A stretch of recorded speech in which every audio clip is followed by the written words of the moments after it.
और आइए शुरू करते हैं आज की कवर स्टोरी।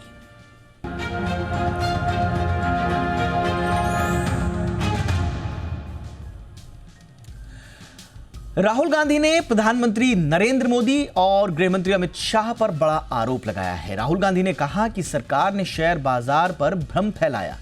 कई मीडिया संस्थानों ने झूठे एग्जिट पोल दिखाए। 4 जून से पहले शेयर बाजार में निवेश करने को कहा गया। राहुल ने कहा कि पीएम और गृहमंत्री ने शेयर बाजार पर टिप्पणी की। 3 जून को शेयर बाजार ने रिकॉर्ड तोड़े, लेकिन 4 जून को शेयर बाजार में भारी गिरावट रही। राहुल गांधी ने कहा कि रिटेल निवेशकों को 30 लाख करोड़ का नुकसान हुआ। राहुल ने जेपीसी की मांग भी की है। बीजेपी के सबसे बड़े नेताओं ने कहा है, रिटेल इन्वेस्टर्स को मैसेज दिया है कि आपको स्टॉक खरीदना चाहिए। उनके पास इंफॉर्मेशन थी कि एग्जिट पोल्स गलत हैं। उनके पास इंफॉर्मेशन थी कि बीजेपी को फुल मेजॉरिटी नहीं मिलने वाली है। 30 लाख करोड़ रुपए का नुकसान हुआ है और हजारों लाखों करोड़ रुपए का चुने हुए लोगों को फायदा हुआ है। और हम इंक्वायरी चाहते हैं प्रधानमंत्री पर, होम मिनिस्टर पर, जिन्होंने एग्जिट पोल किया उन पर, और ये जो फॉरेन इन्वेस्टर्स हैं।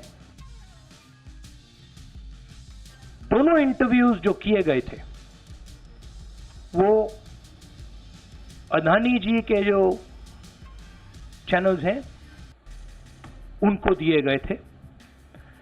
उन पर सेबी का इन्वेस्टिगेशन हो रहा है, तो उन चैनल्स का क्या रोल है। और बीजेपी के बीच में जो फेक एग्जिट पोलस्टर्स हैं और ये जो फॉरेन इन्वेस्टर्स हैं, इनके बीच में क्या कोई रिश्ता है, और अगर रिश्ता है तो क्या है। हम जेपीसी चाहते हैं, हम इन्वेस्टिगेशन चाहते हैं, और देश इसकी सच्चाई जानना चाहता है। और वहीं राहुल गांधी के आरोपों पर बीजेपी ने पलटवार किया है। बीजेपी नेता पीयूष गोयल ने कहा कि चुनाव के समय मार्केट में बदलाव होते रहते हैं। साथ ही उन्होंने कहा कि मोदी सरकार में जो मार्केट कैप है वो बढ़ा है, जो बाजार का साइज है वो बढ़ा है, और ऐसा प्रतीत होता है कि खुद राहुल गांधी अपने बयानों से देशी और विदेशी निवेशकों को देश में निवेश ना करने के लिए प्रेरित कर रहे हैं। अनाप शनाप आरोप लगाए। लोकसभा चुनाव में विपक्ष की हार की हताशा से अभी तक शायद राहुल गांधी जी उभरे नहीं हैं। अब वो मार्केट के इन्वेस्टर्स को भी गुमराह करने की साजिश रच रहे हैं। और आइए पक्ष और विपक्ष के इन बयानों पर विस्तार से चर्चा करने के लिए इस वक्त मेरे साथ 2 खास मेहमान जुड़ चुके हैं। हमारे साथ हैं ट्रेड स्विफ्ट ब्रोकिंग के डायरेक्टर संदीप जैन साहब। संदीप जी बहुत बहुत स्वागत है। और सेठी फिनमार्ट के एमडी विकास सेठी जी भी हमारे साथ हैं। सेठी जी आपका भी बहुत बहुत स्वागत है सर। सबसे पहले जैन सर, चर्चा की शुरुआत आपसे ही, और दोनों के बयान आपने सुन लिए। दोनों अपनी तरफ से कह रहे हैं कि इन्होंने निवेशकों को गुमराह किया, तो दूसरा पक्ष कह रहा है कि इन्होंने निवेशकों को गुमराह किया। आपका नजरिया इन दोनों बयानों को सुनने के बाद क्या है? देखिए, एक चीज तो क्लियर है कि इन्वेस्टर्स, जो लॉन्ग टर्म इन्वेस्टर्स है, जो लोग बिना बात की ट्रेडिंग नहीं करते, और इतनी वॉलेटिलिटी थी मार्केट्स में सर्टेनली, तो वॉलेटिलिटी की वजह से लोग, अगर ऐसे लोग जो कि 3 तारीख को, जब 1 तारीख को एग्जिट पोल आया और 3 तारीख के मार्केट में हाईएस्ट लेवल पे एंट्री लिए, और 4 तारीख को अगर लोएस्ट लेवल पे एग्जिट लेते हैं आउट ऑफ पैनिक, तो उस आदमी ने सबसे ज्यादा खोया है। तो वो ट्रेडर्स, अगर वैसे टाइप के ट्रेडर्स खोते तो वैसे भी इस मार्केट में उस तरीके के ट्रेडर्स को नहीं रहना चाहिए, नंबर 1। नंबर 2, जो लॉन्ग टर्म इन्वेस्टर्स है उनके अगर हम देखें तो जिन्होंने 3 तारीख के पहले से, 1 तारीख को एग्जिट पोल था और 3 तारीख के मार्केट खुलने के पहले से जिनकी पोजीशन थी, उनको 3 तारीख को पैसा बना। 4 तारीख को बहुत बड़ा लॉस हुआ, इसमें कोई दो राय नहीं है। बट अगर उनकी पोजीशन नहीं कटी है तो 4 तारीख को वापस से 5 तारीख को काफी हद तक उनका लॉस मेकअप भी हुआ है। बिकॉज जो रात को, इनफैक्ट जो पोल के जो एग्जैक्ट रिजल्ट्स है वो कहीं ना कहीं पूरी क्लैरिटी मार्केट्स के बाद आई और रात तक चल रही है। तो ओवरऑल पोस्ट मार्केट्स भी, और फिर जब वो 292, 293 के फिगर्स आने लगे और अब तो और भी शायद कुछ आने लगे हैं, तो उसके बाद मार्केट ने बड़ा थम्स अप दिया और 5 जून को अच्छा खासा लॉस रिकवर हुआ।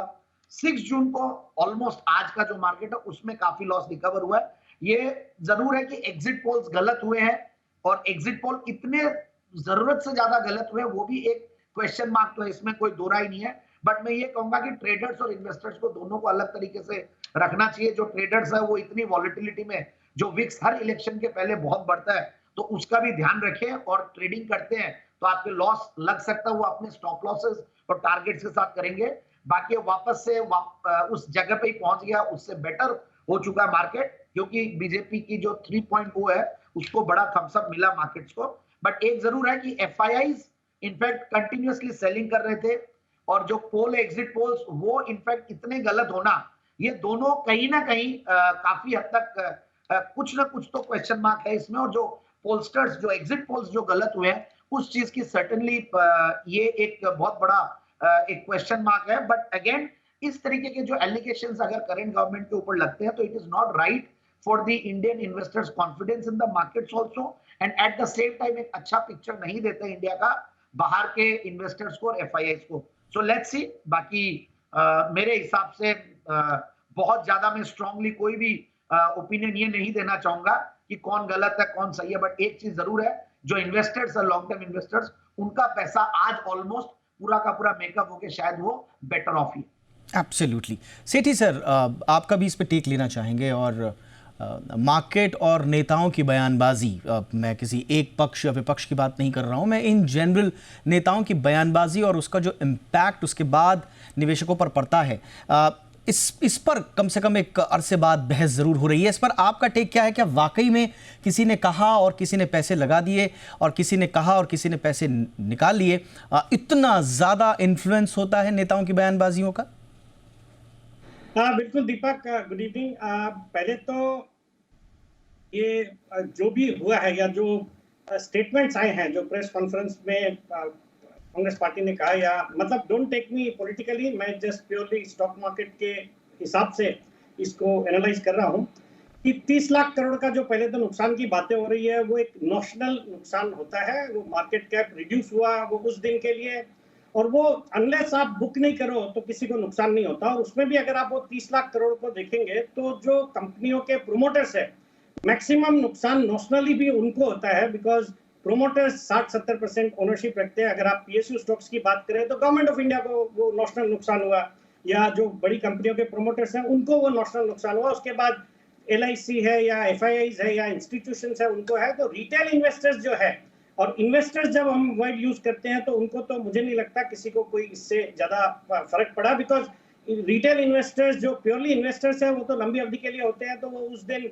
लॉस बुक करेंगे ऐसा लगता नहीं है। ये प्योरली ट्रेडर्स और स्पेक्युलेटर्स जो लेवरेज्ड होते हैं उन्होंने एक्शन लिया होगा। अगर जैसे कोई एक इवेंट है उसके पहले if you had been right तो आपको जैकपॉट भी लग सकता था, तो उस लिहाज से जो ट्रेडर्स स्पेक्युलेटर्स है उनको कुछ नुकसान हुआ होगा तो हुआ होगा। और जैसे संदीप भी राइटली बता रहा था कि अगर हम क्रोनोलॉजिकली देखें तो हम फ्राइडे को जिस लेवल पे थे, मतलब एग्जिट पोल के पहले, एग्जिट पोल आया सैटरडे को, फ्राइडे को जिस लेवल पे थे आज हम गुरुवार को उस लेवल से ऊपर है निफ्टी पे, सेंसेक्स पे। मंडे को हमने गेन किया, ट्यूसडे को जितना नुकसान किया वो मंडे, वेडनेसडे और आज ये मिला के उतना गेन हम वापस कर चुके हैं। तो उस लिहाज से कोई नुकसान की बातें नहीं है। और जो एग्जिट पोल्स का जहां तक सवाल है वो तो आमतौर पे बहुत ही कंसिस्टेंटली गलत होते हैं, बिकॉज अगर आप इसका रिवर्स देखो तो जो स्टेट इलेक्शंस हुए थे उस दौरान ऐसे माना जा रहा था कि ये तीनों स्टेट्स राजस्थान, एमपी, छत्तीसगढ़ में बीजेपी की सरकार नहीं आएगी। और हमने दूसरे दिन जब पूरा उलटफेर हुआ एग्जिट पोल्स का तो हमने देखा दूसरे दिन बाजार में एक जबरदस्त तेजी हुई। तो उससे ये मतलब नहीं निकाला जाना चाहिए कि लोगों ने बहुत ज्यादा पैसा कमाया, बिकॉज जो इन्वेस्टर थे वो इन्वेस्टेड थे, उनको आया होगा। वैसे ही आज अगर कोई रिटेल इन्वेस्टर जिसने निवेश किया हुआ है और उसने अपना एक्शन नहीं लिया, बुक नहीं किया, नॉर्मली जो लेवरेज ट्रेडर्स होते हैं उनको ही जरूरत पड़ती है मार्जिन कॉल्स की वजह से या जो भी पे इन पे आउट के ऑब्लिगेशंस की वजह से जिन्होंने कुछ लॉस बुक किया होगा। Otherwise we are back to square one, nothing much has change. और जो प्रोमोटर्स की वेल्थ भी वापस से, नॉशनल जो वेल्थ इरोड हुई थी वो वापस से रिकवर हो गई। तो I don't think anything material has happened. Alright, तो ये जो नुकसान आप कह रहे हैं कि जो बताया जा रहा है कि साहब 30 लाख करोड़ का हुआ, ये एक नोशनल नुकसान था और उसके बाद मार्केट ने जिस तरह से परफॉर्म किया है उसमें संभवतः रिकवरी भी हुई दिखाई देती है। लेकिन सीख क्या है जैन साहब इसमें? मैं सीख इस लिहाज से कह रहा हूँ कि दोनों पक्षों के पास अपनी अपनी दलीलें हैं। एक पक्ष कह रहा है साहब इन्होंने कहा और फिर लोगों ने पैसा लगाया और फिर पैसा लोगों का डूब गया।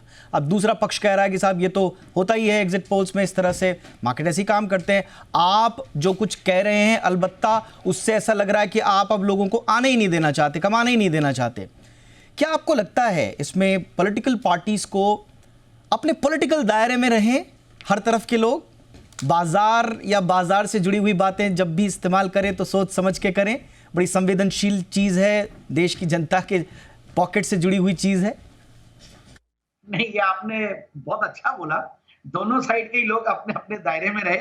वो एक चीज हो गई थी, सारे जो पॉलिटिशियंस है वो स्टॉक मार्केट एनालिस्ट बन गए और जितने भी एनालिस्ट थे वो पॉलिटिकल कमेंटेटर्स बन गए। तो वैसा ही कुछ हमें भी लग रहा है। आज मैं और सेठी साहब दोनों बैठे हैं तो एक ये बहुत ही एक अजीब सा, मैं बोलूंगा कि असमझ है इसमें क्या कमेंट किया जाए। बट मैं एक चीज जरूर कहूंगा कि ट्रेडर्स है और लिवरेज पोजीशन, जो सेठी साहब ने बहुत सही बोला, लिवरेज पोजीशन वाले लोग देखिए तेजी मंदी करते हैं, उनके जैकपॉट भी लग सकता है। ऑप्शन कई लोग बाई करके जाते हैं, जैकपॉट वाली टिकटें लेके जाते हैं, उनके पैसे भी बने, ऐसा नहीं है नहीं बने हैं। कई लोगों ने पुटे भी खरीदे, कई लोगों ने कॉले भी खरीदे है। It's a zero sum game.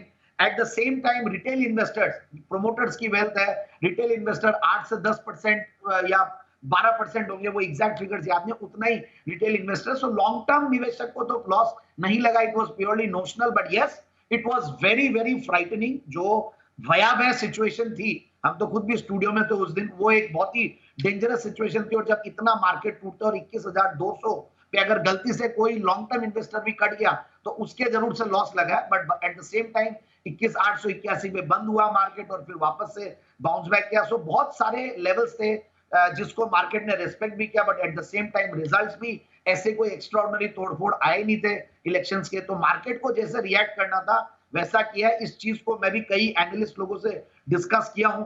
तो इनफैक्ट कई लोग जो पहले ट्रैक नहीं करते थे पॉलिटिक्स और मार्केट्स को बहुत ज्यादा ट्रैक, उन्होंने भी अगर दोनों को देखा तो actually the markets have reacted exactly according to the results और पूरे दिन में वैसा रहा। सो आई फील आपने सही कहा कि बहुत ज्यादा कमेंटबाजी मुझे लगता है कि दोनों साइड के लोगों को ही नहीं करनी चाहिए। और मार्केट्स में शुरुआत में भी कुछ हुआ, बट उनको भी क्या कॉन्टेक्चुअली देखना पड़ता है, वो किस हिसाब से बोले। उनका एक स्टेटमेंट ये था कि मार्केट अगर एक स्टेबल गवर्नमेंट आते है तो उसके बाद चलता है। अब उस चीज को आप अगर अलग अलग वो करते हैं तो वो एक अलग चीज है। बट एनीवेज आई फील कि मार्केट्स में रहना तो एक सीख जरूर है कि लॉन्ग टर्म निवेशक बन के रहिए, लिवरेज मनी के साथ काम नहीं करें, unwanted money, unborrowed money and long term investment से ही पैसा बनता है। ट्रेडिंग अगर करते हो तो स्वयं आपको उसकी रिस्क मैनेजमेंट और रिस्क समझ के ही काम करें। और जब विक्स इतने हाई होते हैं और इतने बड़े बड़े इवेंट्स होते हैं तो उसके पहले जो बहुत समझदार ट्रेडर्स होते हैं वो लोग वैसे भी अपनी पोजीशंस को बहुत light. Exactly.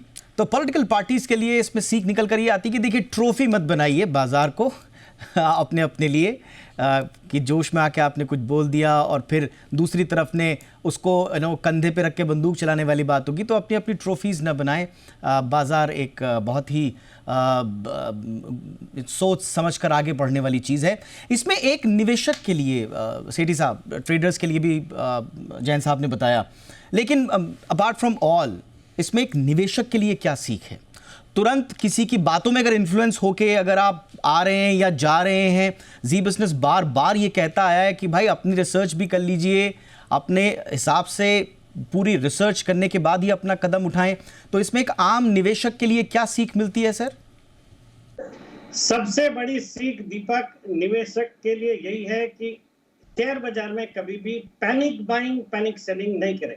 That is the most important thing which a retail investor should learn and understand and उसको अमल करना चाहिए कि कभी भी पैनिक, जैसे हमने कई सारे इवेंट्स देखे हैं, चाहे वो कोविड का इवेंट हो, चाहे वो रशिया यूक्रेन वॉर का इवेंट हो, चाहे अभी ये इलेक्शन रिजल्ट्स का इवेंट हो, पैनिक में कभी बेचे नहीं, पैनिक में कभी खरीदे नहीं, मतलब यूफोरिया में खरीदे नहीं, पैनिक में कभी बेचे नहीं। तो ये बिल्कुल जरूरी है फॉलो करना। और जब आपने जब निवेश करते हैं अच्छी क्वालिटी की कंपनी में, सब कुछ सोच समझ के रिसर्च करके निवेश किया है, तो फिर ऐसे कोई इवेंट जो आके, फर्ज करिए ये तो बहुत ही अच्छा हुआ कि वापस से वो गवर्नमेंट आ गई, कंटिन्यूटी है, स्टेबिलिटी है और हम उसी पाथ पे चलेंगे।